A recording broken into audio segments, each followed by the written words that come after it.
For the past little bit, I've dedicated a portion of my free time to collect some gaming consoles from over the ages. Now, in case you're a nerdy loser and don't know the history of gaming consoles, here's a quick rundown. There have been a total of 113 gaming consoles created since the dawn of video gaming, and they are broken down by generations. The first generation, starting in 1972, brought us systems like the Atari Home Pong console, which most people might know, and a whole bunch of others that revolutionized home entertainment, 25 in total. The second generation had some of the more recognizable names like the Atari 2600 and 5200, the Intellivision, and other names that most people haven't heard of. The Vectrex maybe? Haven't heard of that one? Probably the weirdest if you ask me.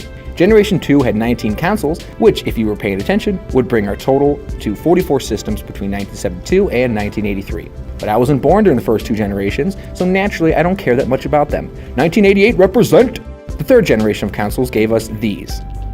My first experience with video games was with this one, the beloved Nintendo Entertainment System.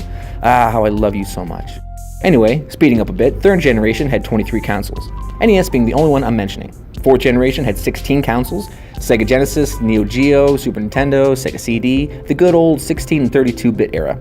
Fifth generation had 14 consoles, most notably the Nintendo 64 and the introduction of the PlayStation. Sixth generation brought us 9 consoles, Dreamcast, GameCube, PlayStation 2, Xbox, yada yada. Seventh generation was known for Xbox 360, PS3, Wii, and a total of 7, mostly non-mainstream consoles. And finally, the 8th generation, where we currently stand in time with 4 systems, all mainstream, sorry Soldier Boy, Wii U, PS4, Xbox One, and Nintendo Switch. Now why did I tell you that? Because it segues into my next point, dummy, those systems that I have collected.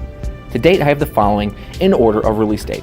NES, Super NES, Sega Genesis, PS1, N64, PS2, GameCube, PS3, Wii, PS4, Nintendo Switch. But today, I am proud to announce that my collection is finally complete, at least for this month, because I'm now a proud owner of a Sega Dreamcast, the final Sega home console.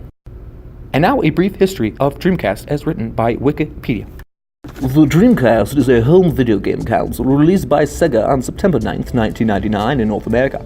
It was the first of the 6th generation of video game consoles, preceded Sony's PlayStation 2, Nintendo's GameCube, and Microsoft Xbox. The Dreamcast was Sega's final home video console, marking the end of the company's 18-year in the console market.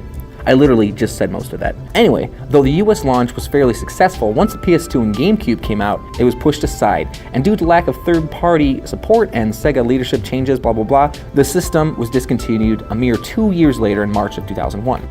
So why did I buy a Sega Dreamcast 20 years after it came out? God, that's weird to say, 20 years? Damn. Well, aside from being one of the iconic systems of the era, I bought it for one single reason: to play a single game, Resident Evil Code Veronica. I'm not kidding. Before you go to the comments and tell me, "Hey Ben, you dumb dummy, you can play that on PS2 and GameCube also, you stupid silly man." I know, trust me, I know. But when I was an 11-year-old kid, I was huge into Resident Evil. After I played the first 2 games, I was hooked. Then the third game came out on PlayStation 1 and I played that too, and I loved it. But the storyline of 3 happened at the same time as the second game, and my brain wanted to know what happened next. So when 4 came out, though it was one of the best games, the storyline was completely different. You see the same characters from before, but it wasn't the same game. The zombies were different, the characters were different, the movements were different. It was a new game. What the hell am I tangenting about? Well, when I was young, I always related Resident Evil Code Veronica to being a game you could only play on the Sega Dreamcast. Simple as that. So as the years went on, I actively avoided looking up details on the game because I wanted to play it how I pictured it being played when I was fully enthralled in the series. And that brings me to the point I wanted to make about why I'm collecting game consoles and games and all that.